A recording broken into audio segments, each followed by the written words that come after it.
and many other things, some of which will not be mentioned. I'm the author, I think, of 11 books, which is sort of getting bad when you can't remember how many books you wrote. I have the great honor of introducing everyone in the event tonight. So it's good to see you all, and I think we're going to have a lot of fun. I got to do a few the usual warnings. Turn everything off that beeps. Now take your moment. Don't forget, I'm told that vibrating is good and tweeting is also excellent. I like the vibrating part. You can follow along in our live conversation by checking out our CISWF Twitter account, which is @CISWF. And if you're playing along, please use the hashtag #CISWF. That way you can twag your tweets. I'm not much of a tweeter myself, so I'm missing on that one so far. I've escaped it. On the electronic front, you can check out our blog and dialogue with Will Knoll. And every night we're streaming live, so you can click on your website, on the website, and watch it as it happens. And now it's my great opportunity to introduce, first of all, Sherry D. Wilson, the artistic director. Sherry D. I've known for quite a number of years now. I can tell you she cooks a mean zucchini, or exploding zucchini, I should say, which was quite a spectacular first time I had a meal with Sherry D., and the feasts have been many since then. Sherry D. Wilson.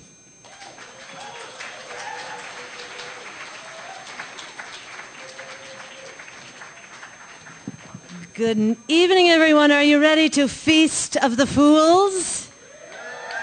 Are you ready to fool with the feast? Okay. I'd like to have my beautiful goddesses join me. And we're going to do a little intro to the night, a little invocation of madness and divinity. Where is Elise? Tu es en Angleterre, Louise? Elise, Elise, allez, Elise, allez.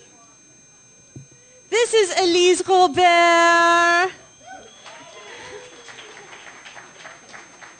And you come in, can you, okay?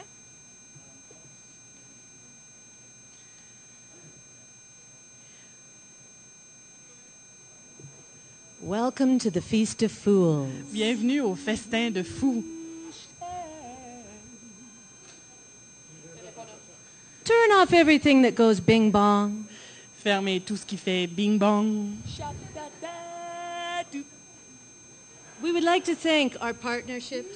On aimerait remercier nos partenaires. We would like to thank the Auburn. On aimerait remercier le Auburn, The Banff Center, le Centre des Arts, Calgary Public Library, la librairie, Frontenac House, Frontenac House, Hotel Arts, l'Hôtel Art, Pro Art Society, la Société des Arts, Guild of Alberta, la Guilde des Alberta Arts Creative de l'Alberta, Development Initiative, les Alberta initiatives Lawn artistiques de Design, l'Alberta, Alberta Foundation for la the Fondation des Alberta Arts de Arts l'Alberta, Development Authority, le développement Calgary artistique Foundation, de Calgary, la Canada Fondation de Council Calgary, for the Arts, le Conseil des Arts du Liberation Canada, de Liberation, la libération, Community Spirit, l'esprit de Department of communauté, Heritage Canada, Patrimoine and Canada League of Canadian et la Poets. Ligue des poètes CJSW, canadiens, CJSW, CJSW, Fast Forward et CKUR. This is a crazy train. C'est le train de la This is folie. a crazy train. Le train de la folie. Crazy train. El treno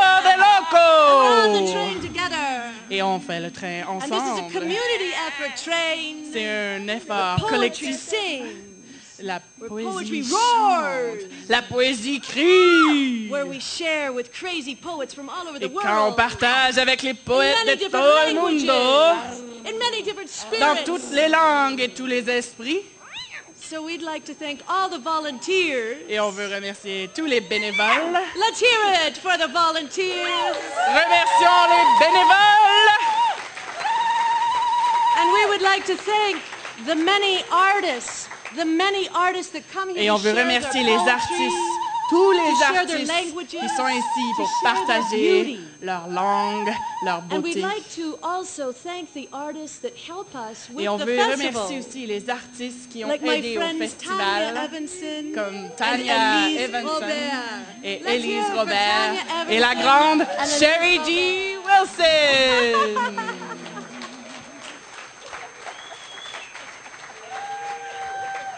Merci. And now, Taryn Craig, and Jess Hagel, my festival assistants. Let's hear it for Taryn and Jess. And we're going to do a little ad because this is a launch for the Spoken Word Workbook. The Spoken Word Workbook. The Spoken Word Workbook. It features 27 noteworthy spoken word artists from all over North America. Lessons in history, in writing, and in performance. If you're interested in spoken word, this is the go-to resource tool. As you can see, the beautiful assistants are giving you a tour of the book. It's a stunning book. It's really going to fly off of the shelves. Let us enjoy this evening, Feast of Fools.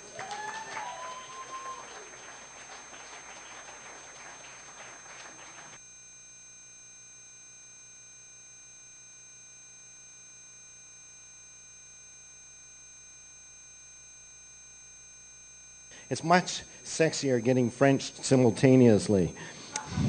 It's my great honor today to introduce the Spoken Word Youth Choir from Edmonton, who I've had the great pleasure of seeing here in Calgary over a year ago, I believe. The choir is led by Gail Sidney Sabat. It consists of 10 professional choristers who originally began in a program called Youth Right out of the university, I believe, in Edmonton. The Spoken Word Youth Choir.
Ooh, back off. The Bloody Rain, yes. I live on Salt Spring Island. It started raining there about the beginning of October. It was still raining when I left this morning. We're definitely rain children out there. And tonight I would like to introduce now Andre Prefontaine, an emerging spoken word artist. He was on the 2010 Calgary Slam team and competed on a national level. And he will also be representing Calgary at the individual slam in April. And his first chapbook will soon be released by B House. Andre Prefontaine.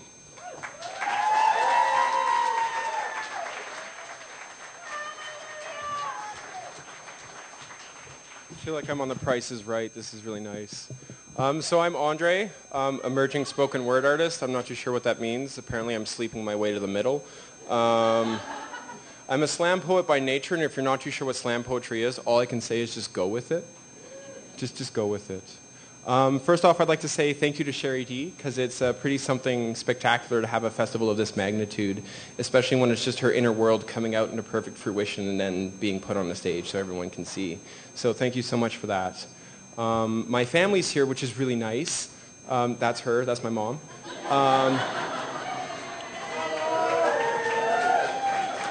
I was going to do an April Fool's joke where I convinced her I got a really bad knuckle tattoo that said Hug Leaf instead of Hug Life.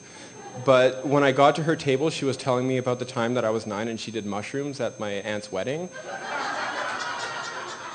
And then my sister sort of just popped in my head because last week she told me my mom told her that I was a byproduct of bad contraceptive methods.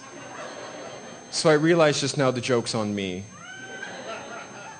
But with that in mind, I have to say, the one thing I love about poetry is love poems. And I'm a sucker for love poems and Betty White. So I put my two passions together and infused this massive script called A Love Poem to Betty White. Because Betty White is a delicate fox with sparkling blue eyes like brilliant champagne dancing inside sapphires. Such a lure only had by mermaids who beckon from afar, adorned with dolphins and starfish hair clips. Such beauty coupled with a wit so sharp and sassy like Devo's whip. You whip it really good, Betty White. Damn, Betty White, you are fine. Like a nude statue carved in Caesar's Rome, causing an epidemic of raging hard-ons throughout the land, flipping open every toga, where Alexander left Cleopatra so he could come home and jerk off furiously to your bust. Where Ares grew bashful, Thor made you a rose, and Zeus gave you a ride in his dad's brand new Mercedes. Because from day one it was foretold that you would never get old. Always a golden girl and never a falling star. And what is best, Betty White, is how you have never left. Never reclaiming your career with a cheap stint as an even cheaper methamphetamine sex fiend on Dr. Drew Celebrity Rehab Season 3. And even though you are 89 and without sex tape, I will wait. Because I, too, want to know what it feels like to be Alexander the Great. But until then, I'll just say at 89, you are still priceless, precious, and precocious. And in every sense of the way, Betty White, you are fucking hot.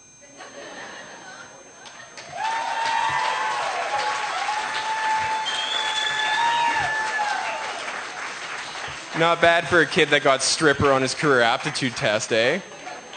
I may not have a book on the shelf out there, but I do have a bucket, and if you put your quarter in it, I will dance for you. So I like to think I'm the byproduct of a kid who actually read the articles in Playboys as opposed to focusing on the women. And that's something I've known throughout my entire life. But when I told my mom I was gay, she's like, no, I've known you since you were a baby. It's like she held me in her arms, rolled a couple of chicken bones, and said, no grandkids from you. A heads up would have been nice. But I find that there's a little bit of a misunderstanding that comes with homosexuality. And one of the times that I experienced such misunderstandings was when I went to mental health. And we've all been there, we're human. And if you haven't, you're fucking crazy and you should probably go. But I went there and I'm like completely emotionally devastated. And she's like, no, you're gay, actually. Did you know that? What? So pretty much the essence of her conversation was her telling me that I could be a gay Indian chief. I'm not kidding you. Because she said there are gay doctors, gay lawyers, gay teachers, and even gay preachers. And when I said, I've never really been good at cutting hair, she got offended. And then she's like, do you know that there are gay Indian chiefs? And I'm like, lady, you just described the village people. Throw me a bone here. So this poem is entitled Gay Indian Chief. And it's a family favorite. Because this is gay. I'm looking for help at mental health. I'm homeless, I got a scruffy goatee, a heavy heart, and my self-assured sexual identity. And I look up, and she looks down, and with everything I said to help rest my head, what she said proved she's about as perceptive as Helen Keller, wearing oven mitts. She's not a shrink, she's a shrunk. She says, you need to be a happy gay man. Did you know that there are gay doctors, gay lawyers, gay teachers, and even gay preachers? I didn't understand. I'm devastated with grief. And the only thing I can do is tilt my head in disbelief. And the only time I speak up, she shoots me down like Amelia Earhart when I said I'm no good at turning hair into art. And she puffs, and she huffs, and she's flustered, and she's had enough of my self-deprecating homosexuality. And she brings down the reality that my bigotry is just not true. Because there are even gay Indian chiefs. So I think for a moment, it's true. I too can be a gay Indian chief, a magnificently indigenous poofter, because the power's in my hands and my Carmen Miranda-inspired headband and prairie oyster pearl earrings, girls. I'm a work them things. And I look like a tranny Pocahontas, but tucked in or out, oh, nothing can tame this. Because I'm discovering myself like a modern Cousteau. I'm diving in deep and becoming complete with some new sugar in my moccasins. And I realized that it is no sin to think Chris Columbus had a really cute bumbus. He arrived on the scene glistening and on the SS Wet Dream. And when he came, oh, he staked his claim. A passionate meeting of how do you look so fabulous, like really. But he left, leaving me with smallpox. That bitch told me he was clean. But I am not going to cry because I am the fabulous leader of my tribe. So let's party like powwow styles, movers and shakers, gyrating like Aboriginal Josephine Bakers. Smoke signal party lines, it's easy to see that we're here for a grand old time. Do you understand me, dear? Snatched out of my gloriously gay vision quest, a heavy sigh is all I can muster. And nodding my head in agreement, just so she will shut the fuck up, I leave that room thinking, when I'm looking down at you, and you were looking up my skirt, you'd better realize it puts the lotion in the basket or else it gets the hose again. Because now I really am a gay Indian chief. Savage, assured, and fabulous. The emerging bitch from two marginalized stereotypes, never backing down from the fight because I am Omar Sugar Boots, and bitch, hold my hoops.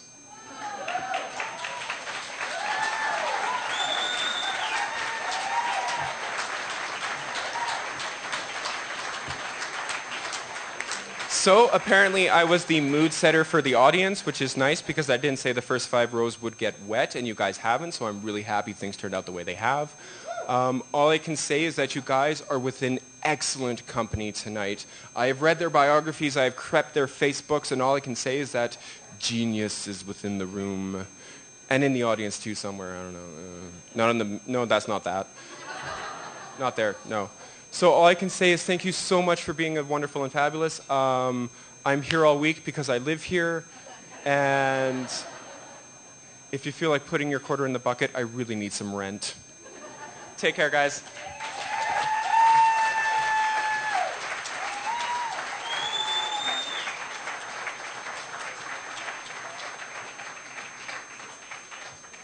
Oh, thank you, Andre. Those poems really dialed my vibrator. I can't get over the vibrator. Yeah. All righty. And next, in this wonderful, great start we're having to this evening, we have Magpie Ulysses. Magpie, what a great name. A performance poet, an expat Albertan, and recent resident of the West Coast, she now lives in the cold, mountainous British Columbia North, somewhere near Smithers, great country. actually. I've been there a few times. Magpie has been a member of 2 national champion poetry slam teams and is the winner of Vancouver's 2008 CBC Poetry Face-Off. God, we've got a lot of winners and slam team champions flying around here tonight. She is an I love this bit. She is an anthropologist of the heart who doesn't apologize for her vastness when she sets fire to the shade you took for shelter from this thing we call living. Magpie Ulysses.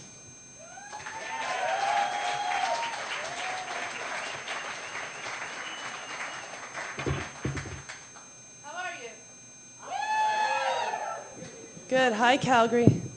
It's true, I've been living in the north, pushing snow around with an ATV. Shit, never done anything like that. I grew up in Alberta, too. In Calgary, you guys. I clean up pretty nice, don't I? Anyway, I didn't know this was supposed to be a funny event when I was booked for it. I didn't know that until somebody called me from Fast Forward magazine to interview me, and he said, "So, this is like a comedy evening, right?" And I said, "What?" "Oh, okay. So we're going to run this like a newscast, and I know news isn't funny. I apologize for that, but, you know, we're going to run it Peter Mansbridge style. So we'll start with like kind of a nice entry, something that maybe is a bit concerning. Then we'll go into shocking. Then we'll go into horrific. And then I'll end you off with the puppies and the kitties, okay? Are you guys with me? Okay. This is for winter. It was winter. So I'd been wearing my hottest underwear under the brightest full moons to see what kind of heat I could generate. And you were a winter body, all tight and delicious in wool and favorite scarves. You were wren brown, you were barn swallow teal, you were yellow like daylily death. And what I wouldn't have given to waste a Sunday with you, to preach in your house coat, pray to your soft musculature, sing hymnals to your tibia and fibula. Because yes, we are made of bones, but we are not merely skeletons looking for meat. No, we are shadows and muscles seeking joy. Joy to fill the undefined watery spaces that can become cataracts and cancers all too quickly. You see, my calloused gardener hands had forgotten what it felt like to have soft gnashing breath against their knuckles as I typed. And it was my fault. Yeah, because for too long I'd been letting crusty punks squat in my abandoned warehouse of a life. And they'd been breaking windows, leaving their trash all over, letting their dogs shit all over the floorboards. And I knew it was winter, but I issued them an eviction notice. It went like this. Dear crusty punk friends, the 90s ended a long time ago. You are merely filthy hippies without the pockets full of love and crystals. It's time to change your pants, stop rebelling against your parents, and get off my couch. Because you see, I'd been remembering things that had everything to do with love. And boy crazy was making me clairvoyant in 10 senses, 10 directions. It felt like I was at a 72-hour World of Warcraft convention. You know, shit tons of Adderall and acne and caffeine, and I was the girl that got to move sleeping bags nightly. Because I was the only girl there. You know, it felt like that, like sweet, hot, wet nerd virginity. And you looked good to me. Like, you looked a bit older. Like, I felt a bit younger. Like, you looked a bit taller. Like, I felt a bit shorter. Like, I was already sinking into an oversized couch with my bra coming off under the hardwood with the twist of 2 fingers. Like, you looked a little too untampered with, and I kind of wanted to tamper with you a little bit. Like, fuck me if I'm wrong, and I've been wrong, but you looked a little better than you did a few glasses ago, like pavement with a little less spit, like less of a skid, more like, I don't know, a bag of apples or a basket of pears or one of those, well, really nice wooden, like, welcome to my home things from a country fair. You looked like a fervent reckoning of antique talents, like a moonshine still, like the darning of socks, like a good kiss, like a good lie, like, do you have a dog in a fireplace? Because I'd really like to lie down with you because you looked good to me. I asked that you didn't come to me in the spring. I know I'd only arrive unfashionable and sweating in my winter coat. But you see, I kept missing my summers of love diving shipwrecks. It was winter. I was seeking hot bodies to bring back the sun, and you were pure flame. Thank you. Have thumbs. this is kind of like the follow-up thing. It's really neat when you write something and it's kind of desperation. It was out of desperation I wrote that. Let's face it, okay, really. World of Warcraft, look at me. I gotta get on up well in that. Okay. Anyway, so then you get what you want, and then you gotta write another poem, and this is the greatest thing about it. So here it is. At 11 p.m., a poetry chapbook tells us that as artists, we like to leave things up to God. So we did. And by 3 a.m. we had destroyed my apartment with our teeth. My belt buckle re-welded itself to the button on your new jeans. My hair left a burn mark in the shape of a griffin on the honey blonde oak wood flooring where my hips met the space between your mouth and every folktale ever spoken. Even Baba Yaga's house was silenced. And under my fingertips, your freckles wrote a word's worth of poetry. We were a rosewood fretboard at a midnight campfire all the way from the hops to the whiskey. We were thieves, our small breaths captive in each other's mouths. And even now, in my pockets, I got a stolen palm full of auburn, a piece of the blue moon, collections of house cats, and keys to other people's boxcars. And the view doesn't look the same here anymore. The old Gary Oaks, the Souk Hills, my neighbor typing in those awful pink pajamas. All are merely curtains made by God to hide my burning nudity that still blushes even though you are gone. Thank you. Love poems. Concerning, shocking, nobody's shocked. Everyone's like, oh, love poems. I know I said I wasn't going to be funny, and everyone's so serious now. I'm sorry. How are you? Good. I need to check in, because we're about to get into horrific. Are you ready? Great. I live in northern British Columbia. I moved there out of a desire to be back in the country and out of the lower mainland in Vancouver and out of paying 3/4 of my income in rent. I also think it's probably the most beautiful place I've ever been on the planet, likely.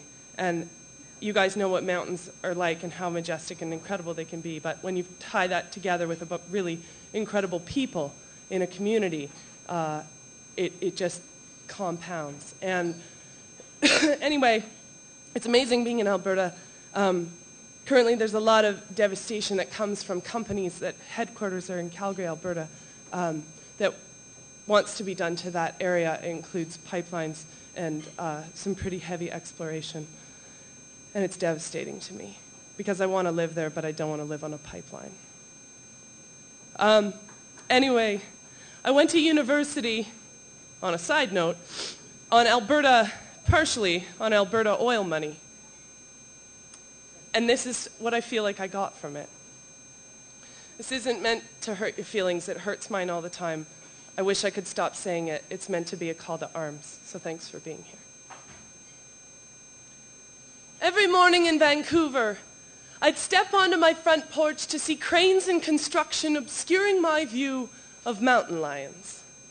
This, I'd continually tell myself, is the price I have to pay for living in a myth of progress. But sometimes I'd search False Creek for a promise that the sun will always set, that the murder will still fly east in the evening. Most days, it'd say, come on, lady, really, come on. I'm a man-made body of water lapping on an old indie track and a casino. I don't make promises. Frantic, I'd search for baby's breath and storks under my pillow where I'd find nothing but my tongue and an unsigned apology letter. So I'd shut my mouth and return to sleep where my daughters dance safely with bats in wet caves on a dark Sombrio night. You see, there's a lot of stories. There's a story that says I was made from a man's rib. There's another story that says that some water lapped up on some lava rocks mixed with noxious gases turned into fat droplets, and out of the sea we crawled. And really, I don't know about either of those stories. But I do know that there's a lot of stories that say that in the beginning we stole fire. Then we made tools to steal skins. Now we speak with stolen breaths of stolen air, living captive under some fire giant's sword coming to burn our village down. We don't need symbolism to say that everything we touch dies. We are walking combines, wearing ropes made of sealskins, hauling nets, casting steel cages to house the hope we once had in hypothesis. And now that fire and those tools are fusing our skins to the frame, and one drum beats solo. Watch them. They are who you are. Tired mothers home on commuter trains from suburban factories. Families traversing garbage dumps for old batteries. Men with broken hands and stolen pride. We aren't living in a joke, my friends. No, we are the joke. We're walking home in old shoes on a dusty road where the trickster's never gonna come. And yet the gray-eyed shape-shifting lizard men laugh in their suits. They bait us like bugs with promises of solution. And while discoveries still wait in the wings of the fruit fly, not so very far off from our own double helix, they build a bunker where they capture stardust to study, and where they can tame it, cage it, and never let it go. But there is no golden harp. No, those magic beans, they are the wolf. Now everybody's in the red, and my, what big eyes, ears, mouth you have. We'll all beat our swords into plowshares, and then what? You see, we bury paradise every time we murder a woodcutter. And now the land is public transit waiting for a suicide bomber. The seas are Joan of Arc and Socrates and Gandhi and Jesus and Weewa and Fosse. And we are Rasputin and 50 Cent. We're spinning folk tales about the virtues of being repeatedly shot and still standing. But we are drowning in our own glacial melt. We are piss in the picnic pit, soap bubbles on the river, cholera in the watershed. We're all naked and tied to the bed of postmodernism, stuffing our highwood so far down our throats all we can do is moan while we suffocate on the broken promise stolen fire bought us. And now Harriet is dead. And Latin is dead. And Darwin, oh Darwin. Darwin gets to live on while his Galapagos sink into the bottom of an ocean we have never seen because we are too busy taking pictures of Mars. We are 6.5 billion people jumping out of a burning building who can't hear themselves scream. So breathe in. There is carbon in the sky. Breathe in. Can you taste the old growth burning? Breathe in. Number 7 plastics are building homes for the poor. Breathe in, breathe in, breathe in, breathe in, breathe in, breathe in, 'cause bees and butterflies and bats can't find their way home. But you, my dragon people, your tongues are a great euphony of fire. So pull them from the back of your throats and spit your hot lava over those who would try and make this pageant so. Thank you.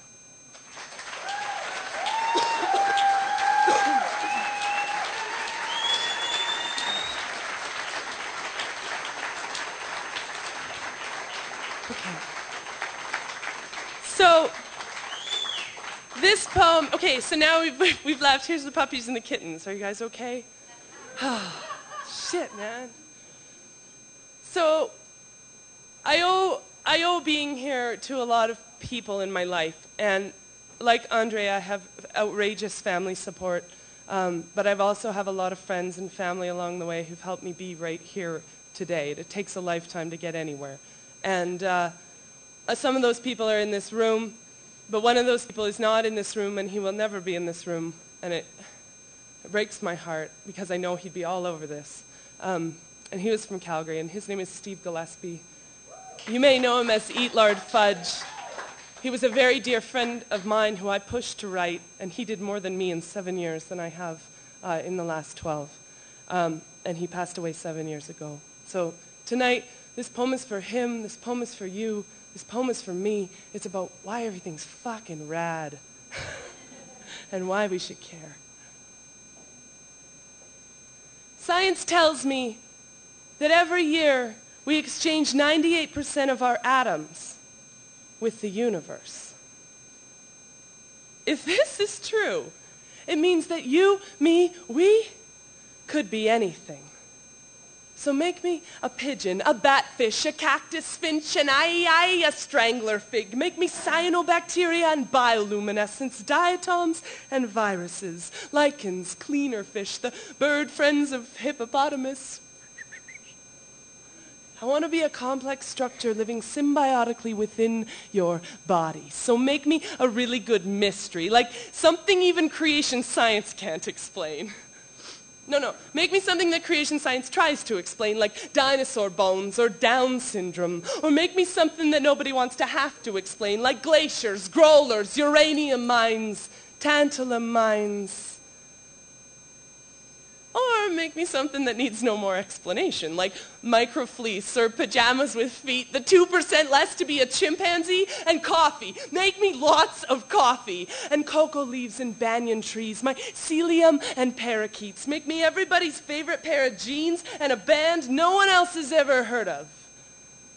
I want to be all the broken umbrellas on West Coast streets. And don't make me live on the West Coast anymore. No, don't make me live anywhere anymore. Let me be the weather, and then I will keep summer under my armpit and give everyone a little shine whenever I feel like it. Now make me something like that, an agitation, like a Somali pirate or Rod Stewart Sadie's mullet or Farley Mowat. Yeah, make me something delightful. My friend R.C. Wislowski's huge laughter, the books he keeps in his kitchen cupboards. Yeah, make me a novel, make me a collection. A prairie dog's den, a city rat's nook, a whiskey jack's nest. Make me one pebble in the gravel pit. Or make me something dangerous. The nipple in the adulterer's lips, the teeth in the saw, the tip of the harpoon, the beer in the frat boy's bloodstream, the heroin in the flap. And when you're done with that, universe, I'm not very impressed with the way people in charge have been running things these days. Just gonna say it. So let me manage our resources. We will be oxidizing pockets of fury, willing and ready to envelope simple, curiously divine molecules, and then exploit them for something hotter than the magma we came from. Just let us all vibrate at a higher frequency next time. Let our remaining 2% always be the best 2%, and don't let us be strangers anymore. Just look at all the things we are. Just look at all the things we have. Just look at you. Look at each other. Just look at each other. You can do this, Calgary. Toronto couldn't do it, but you guys can do it. Look at each other. Look at me. Turn your face towards mine when the clouds begin to part. I love you, and I want to transfer atoms when the wind blows. Thank you so much for having me, Calgary.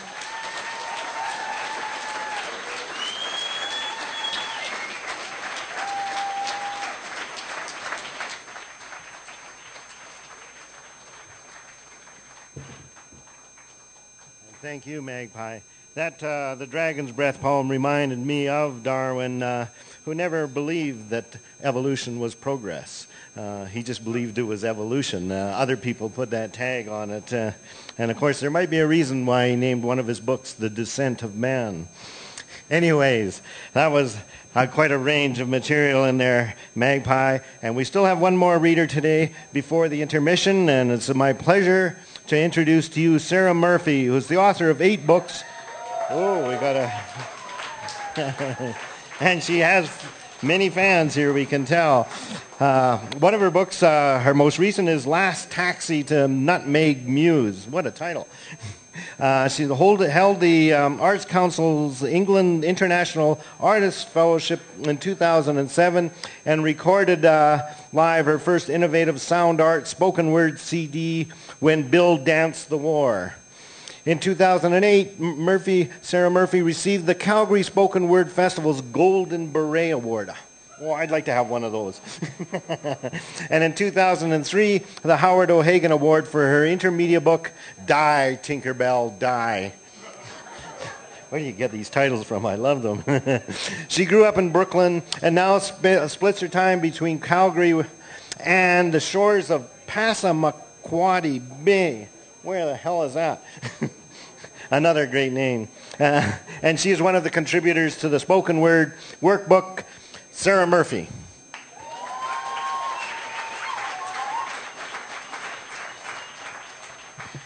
Thank you, thank you, thank you. Yeah, and there are some copies of that book out there. I shouldn't probably say that, but hey, it's important. I only have one copy of the disc. If you want that, you got to talk to me. Anyway, I'm just going to get really started really fast here. Yeah, I haven't yet been able to write the fuck off all you people who love motherfucker poems. So I am going to start by reading, you guessed it, because people have been saying you're my favorite motherfucker to me all week. I'm going to start by reading Motherfucker. A lot of people know this thing. So why can't you feel proprietorial about a word the way you can about a childhood neighborhood? Get that it's mine, you can't have it, it's mine. Feeling I get that time my friend Leela calls me from Brooklyn to tell me all about her excellent Red Hook adventure, taking the water taxi named after my mother, it really is there if you ever get to Brooklyn, the Mickey Murphy, over to the giant new IKEA its first weekend in the neighborhood, where I skated and biked and teeter-tottered and learned to fight while my folks took me to bars down by the docks. So even if most of the neighborhood's been gentrified, gained those perky upbeat names, Cobble Hill, Borum Hill, Carroll Gardens, Annex. The Red Hook border now miles away from the end of my old block. Still the few working docks do feel mine. You can't have it. It's mine, mine. So why can't a word feel that same way too? Only I say to myself, why can't a motherfucking word? Because that's the word. Motherfucker, I'm feeling proprietorial. That's mine about motherfucker. It's like Brooklyn to me, part of Brooklyn, a motherfucking part of Brooklyn. You can't lose to gentrification, and I've known that motherfucking word a long time. It seems forever. Even remember the day my dad, he was a sailor, told me how you could still get, he really was, you could still get killed for saying it, or for that matter, mammy jammer in a southern port town bar, a little like Chinga tu madre in Mexico. Not that my fucked mother used it much. She was more a cocksucker kind of person. Last time she deployed that word in my presence was on the swinging bridge in Drumheller out here in Alberta. A couple of pubescent boys started jumping up and down to bounce the bridge. They must have thought they'd entered The Exorcist those moments later when that baritone voice came barreling out of that dowager humped body. Stop that, you little cocksuckers. With the word really mine, still motherfucker, and the motherfucking memories you can't gentrify. Like me on the 6-inch wide second-story ledge of that house I grew up in. That's the Nutmeg Muse house. I grew up in, perched just that bit precariously, a dozen feet or so above the garbage cans, my fingers pushing up on the window frame to begin opening when the person I've lent my key manages to arrive at least an hour late. It must be 2 a.m. So I call down to her the words from that old joke, the one about the drunk walks into a bank, cocks his finger and says, "Hold it, all you mother stickers, this is a fuck-up." Then I go back in through that second-story window anyway because it's easier than backing my way along the ledge. But that's not really the motherfucking memory you can't gentrify, or why I remember it. The point is that memory dissolves into the next time I'm standing in front of that door without a key and no one home, and I don't go out on the ledge. It's raining and my front tooth is dying, the result of a long before shorter fall off a fence, and I've taken Darvon and codeine, as much shit as I can get my hands on to numb that pain. So I'm not up for a motherfucking slippery pigeon shit-covered 6-inch ledge. So I find a phone and call one of my motherfucking mother's motherfucking friends who I know has a key to come let me in. And maybe that motherfucker's the reason I pulled the knife on the guy who grabbed my butt only months later, chased him around the Central Park Zoo, and for that matter, have chased my own butt around the North American continent. Because how the motherfucking hell was I supposed to know that stoned the way I was, that motherfucker was going to rape me in my own motherfucking mother's motherfucking house. And yes, you mother stickers, that's the ungentrified memory. That's the fuck up.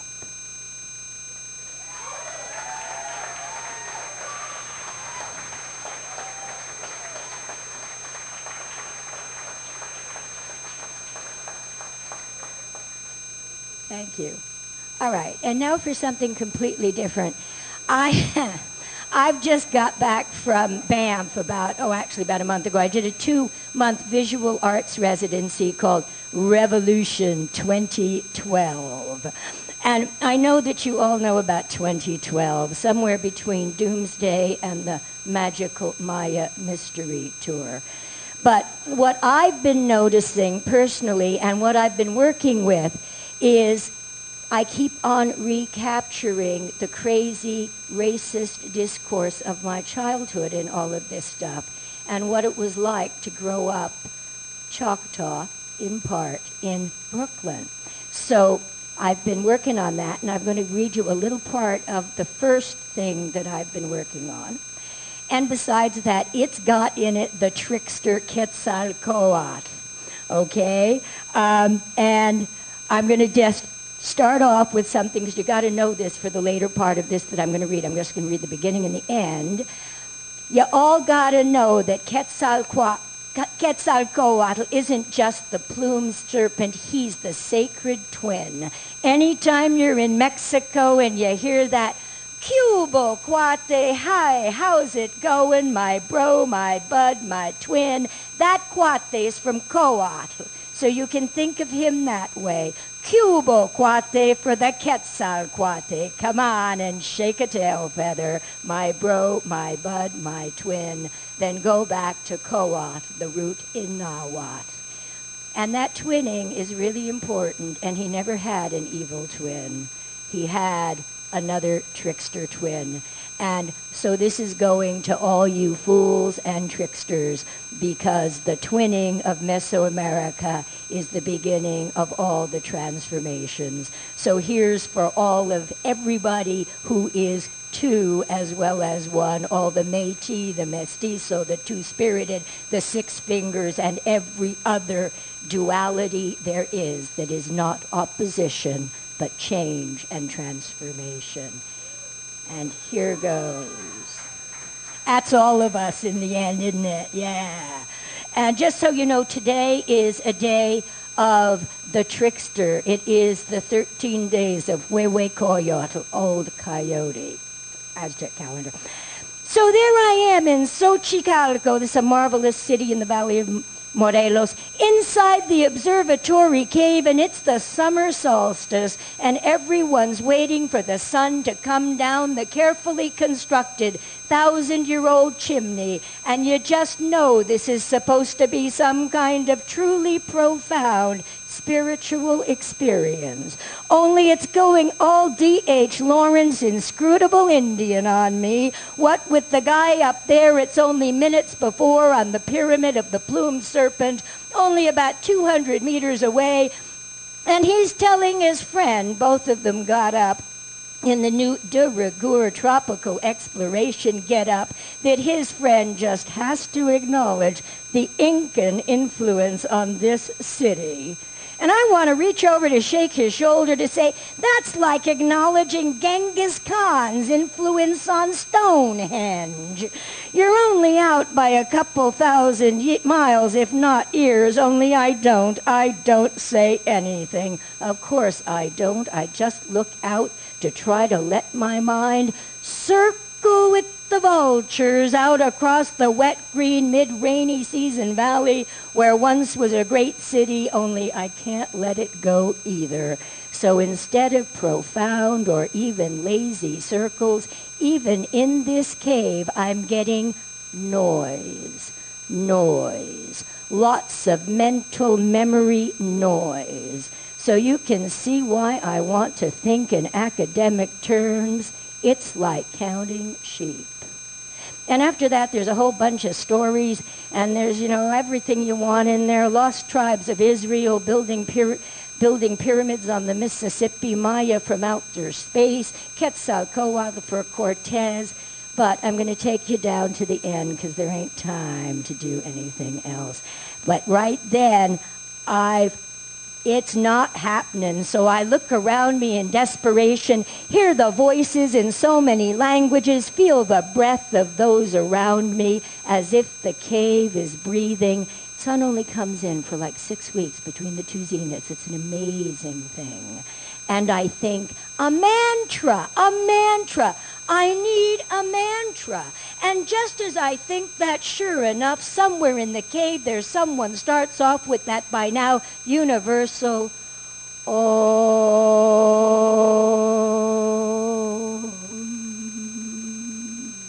And what does it matter, I think, where it's from? It's lovely and echoing low and then high. And why not, I think? Why not?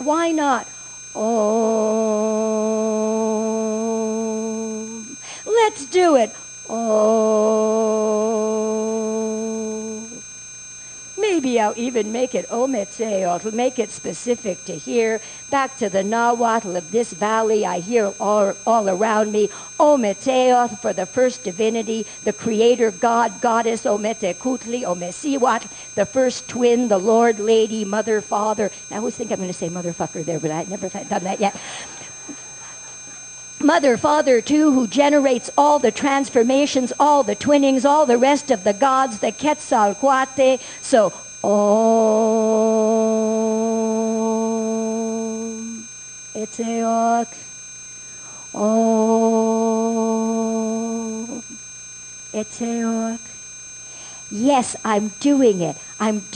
There I am. I'm doing it. Yes, I am. I think I am. I'm doing it. I'm just about to clear my mind. Only repetition brings instead huffing and puffing the little train that could. I think I can. Huffing across the plain. Take this all. And suddenly, there is no play of light glimmering all around. And even if I can still feel people, the smell has changed. No more cilantro and pulque and tortillas. The corn is popped now and there's chewing gum. And there's just one screen, one scene. And I can only get as far as O. O-O. Uh-oh. Okay. L-A-H-O-M-A. Oklahoma. And it's the wind comes sweeping down the plain. And yes, I'm back in the movie theater with my grade 4 class, and yes, I know my father is from Oklahoma, but what is it in those wagons full of white families lined up ready to claim all the land they can get around in a day? It's the land rush. Uh-oh, that does not free my mind, but silences it like a blow that will not let me transform or transcend. What is it that I know, like an expanding maroon red balloon in the belly, that they don't? What is it that when that song gets to the words, I know I belong to the land, and the land I belong to is grand. What is it I see in their faces, avid in their eyes, that is not in mine? Why are they in this moment no longer mis cuates, my bros, my buds, my twins? What is it in that Choctaw word, Oklahoma, red man's land, Oklahoma? What is it that even still in this cave can overcome?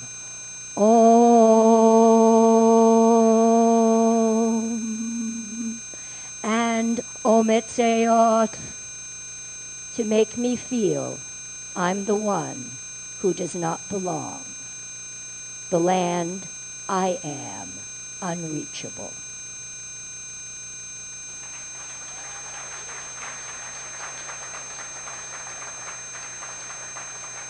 And I want to thank everybody and Sherry D. Wilson for inviting me back. And just to say, even with the ending of this, it's all the transformations, the tricksters, the twins, the days of poetry that make me feel I do belong. We all belong.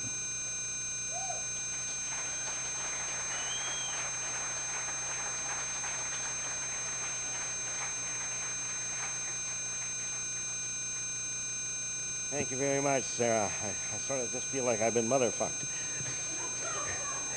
Okay, let's hear it for the Auburn, who have so graciously given us our residence. Their labor and their food, Jesse and his team, and Dave Lyons at the ABM Audio for his sound and lights. I should remind you that there's artist merchandise on sale, fabulous CDs and books, especially the spoken word book, which is just like a dream finally come home. I was really impressed when I got a chance to see that today. There's also a CISWF mailing list sign-up sheet and volunteer sign-up. We're going to take about 15 minutes for you to get refilled and replenished and stretch your legs or whatever you feel like doing in that time, and then we'll be back. Thank you.